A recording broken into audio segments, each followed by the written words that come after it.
wegi. Jakedne Jakedne ratiro Uganda e pacho ka Boniface Mwangi kod nyawdgi ma Uganda Agather Atuhaire olero kaka ne ondhigi kendo sandgi e piny Tanzania. Jakedne ratiro Uganda go singo mar donjo ne piny owacho ma Tanzania kuom rocho ratichgi. Lipota marwa Collins Kaka miyo waler mathoth ewi wachni. Jakedne ratiro Uganda ariyogo ne mirima omako kane gichiwo sigana e sand mane gikalo e lwet apisas mag obila mar piny Tanzania ma bende noweyogi kod hinyruok e dendgi. Boniface Mwangi man Jakedne ratiro Uganda mawuok e pacho kaendi wacho ni nolonye duk kigoe ka bende notimne timbe mag galagala. Ka ketho margi maduong' en ni ne gidonjo e piny Tanzania mar winjo bura mantiere doho momako jatend duond bura mar Chadema Tundu Lissu. I've gone through all manner of the hell, but I've never gone through the kind of physical torture I went through in Tanzania. I spent three nights, 3 days, handcuffed, blindfolded, so there was no stimuli in my mind. I was afraid that they might kill me. When they were driving that very long distance, I thought I was going to get dumped in the Serengeti, beaten by wild animals, but that did not happen. And so I have a second chance in life. We both have a second chance in life. And I think it would be allowing them to win if I stop doing the work that they've been doing. Mwangi wacho ni sirikal Kenya ne ondhoge kaluwore kod chung' margi mar siro okang' mane okawo kod piny Tanzania.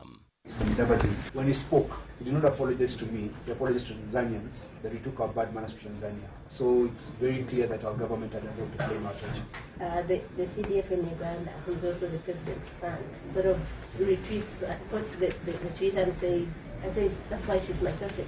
Deal with them or something like that, you know? Kakore Jakedne ratiro Uganda mawuok e piny Uganda Agather Atuhaire ne bende piwang'e mol ka olero kaka ne osande malich mokalo e lwet apisasgo, kama bende okoni ne oroche nyaka ratiche kane ichwade ka embede nolonye duk. So when they are using sexual violence, rape is associated with shame and stigma. They use that so they know that it will inflict maximum pain, but also dehumanize, shame you.